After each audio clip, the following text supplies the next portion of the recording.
Pour être efficace dans votre Google Drive, vous allez assurément avoir besoin d'un système de classification. Évidemment, ce système-là va différer d'une personne à l'autre, mais c'est important de ne pas avoir pas de système. Ça, c'est pas vraiment une possibilité. J'ai vu plusieurs de Drive ou Google Drive où il n'y avait aucune classification. Ça serait important de vous y mettre dès maintenant. Vous allez vraiment gagner du temps. Et vous ne ferez pas d'erreur et vous n'aurez pas de copie, et ainsi de suite. Donc, premièrement, moi, je vous montre un système là, qui fonctionnait quand j'enseignais, mais je veux dire que j'ai vu ailleurs, que j'ai trouvé dans des conseils ailleurs également. À vous d'adapter ça là, pour vos besoins. Hein. C'est pas un one size fits all, mais ça prend un système. Alors, pour commencer, moi, je me fais toujours un dossier d'année. C'est peut-être pas nécessaire. Si vous n'avez pas grand-chose dans votre Google Drive, vous pourriez le laisser à la racine, c'est-à-dire là, en ce moment, dans la page d'accueil du Drive. Puis le migrer à la fin d'une année, par exemple.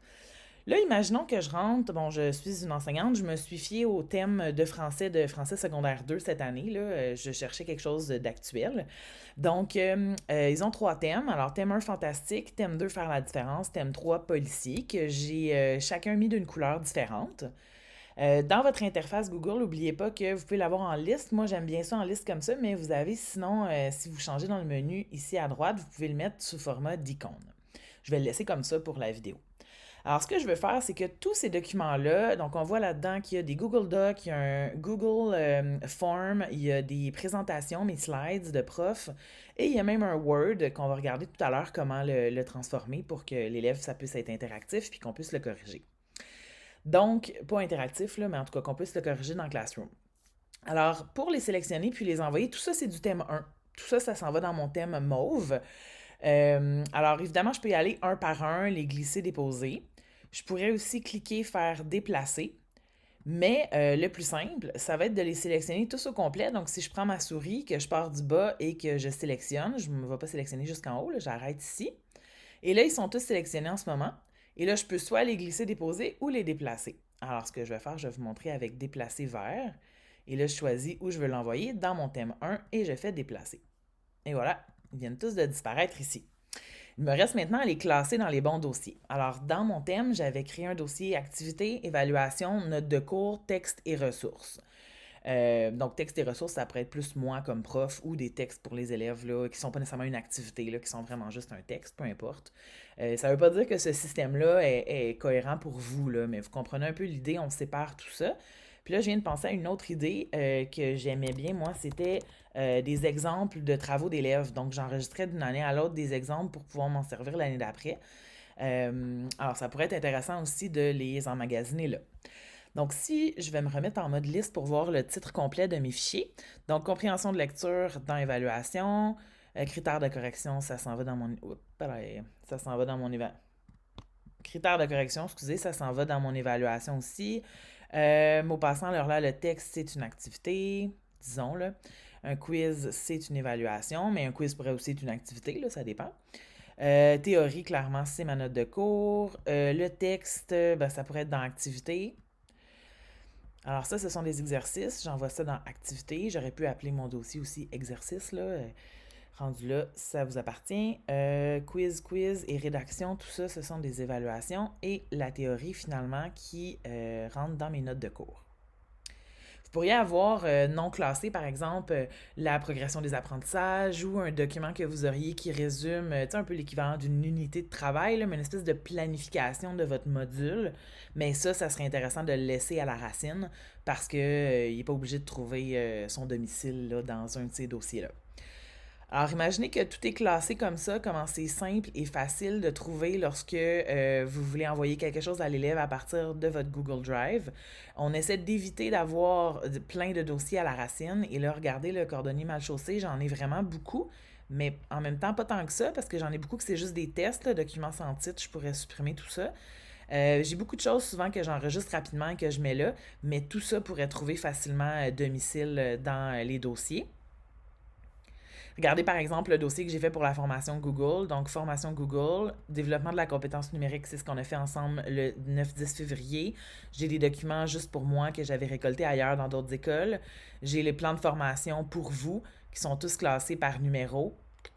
J'ai ensuite, ça ici, ben justement, ça n'avait pas de maison, là, donc ça, c'était la formation que j'ai faite au CP.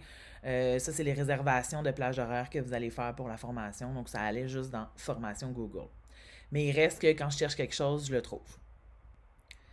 Si je vous donne un autre exemple, commande iPad et étui, c'est ce que j'envoie toujours à la compagnie d'étui Too Good. Donc, à chaque année, il y a un dossier que je lui partage. Moi, je l'ai coloré, mais elle ne le voit pas de l'autre côté. Là, c'est juste moi pour me comprendre. Puis, lorsqu'on entre dedans, j'ai toujours les deux fichiers. Donc, un pour nous à l'interne, un pour Too Good. Toujours à la même chose. Donc, c'est facile de retrouver. Donc, si on me demande quelque chose, c'est facile à replacer. Alors, je reviens dans mon dossier annuel. Comme je dis, c'est pas obligatoire d'avoir un dossier annuel. Ça pourrait être dans la racine, mais à ce moment-là, il faut que votre racine soit bien en ordre, là, sinon vous allez vous perdre. Une façon de faire aussi pour classer vos dossiers, ça pourrait être de mettre un numéro en avant parce que là, par défaut, Google le classe en ordre alphabétique, mais vous pourriez procéder de l'ordre alphanumérique en vous mettant 1, 2, 3, 4 à côté de votre dossier que vous voulez qu'il apparaisse en premier, deuxième, troisième, quatrième. Disons que je suis dans mon année, j'enseigne seulement français, donc j'ai pas besoin de faire un dossier nécessairement français. Je peux me faire un autre dossier ici qui serait, je sais pas moi, journée pédagogique. Un autre dossier qui va être budget. Oui, vous aurez probablement ça dans votre OneDrive, je comprends, mais si jamais vous avez des choses que vous voyez passer puis que vous voulez classer, vous allez pouvoir le faire. Je voulais vous montrer aussi tout à l'heure la conversion d'un document Word. Évidemment, on va le voir ensemble, mais je crois que c'était dans Activité. Non. C'était dans Évaluation alors. Oui, alors j'ai un Word, donc on le reconnaît par son petit W. C'est un vieux document, ok? C'est pas nécessairement ça que vous devez utiliser pour envoyer à des élèves, là. C'est juste pour vous montrer que si la mise en page de Word est, comment dire, bien faite au départ, généralement, elle suit. Quand je dis généralement, genre à 99%, ça suit. Mais si ça a été fait pas de la bonne manière dans Word, ben nécessairement, ça pourra pas. Il va y avoir un problème au niveau de la traduction, si je veux, du langage entre Word et Google Doc.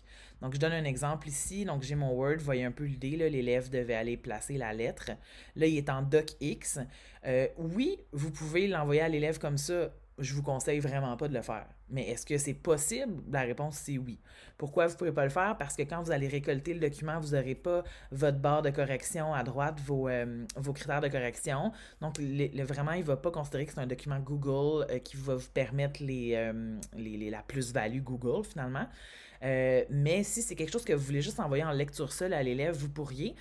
Mais vous savez quoi? Je pense que vous devriez faire l'effort de le convertir pour l'élève, que ce ne soit pas l'élève qui a à le faire, parce que lui, il n'aura plus Word sur son iPad. Donc, ça serait important. Et vous voyez, c'est quand même juste un clic. Si vous n'avez pas déjà configuré la conversion automatique, on s'entend, là. Lui, c'est un document qui était déjà dans mon Drive avant que je sache qu'on puisse faire la conversion automatique. Donc, fichier, enregistré au format Google Docs, c'est tout. C'est un clic, celui-là. Vous ne touchez plus à rien.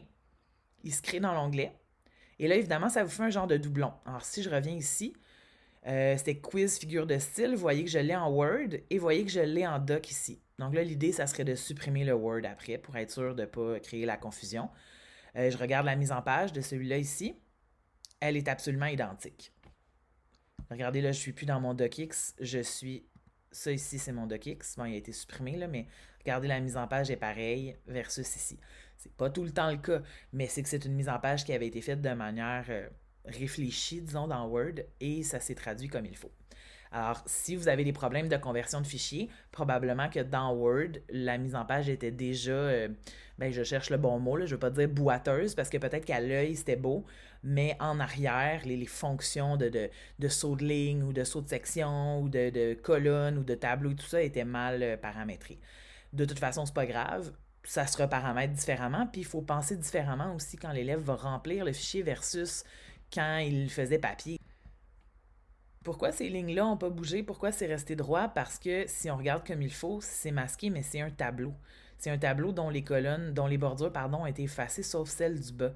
Alors, si je remets toutes mes bordures, je sélectionne tout ça, juste pour vous montrer, là, je remets toutes mes bordures, je les mets à un point. Vous voyez? Ce qui était masqué en arrière, c'était un tableau. Alors, passer d'un tableau dans Word à un tableau dans Google Doc, il n'y a pas de problème.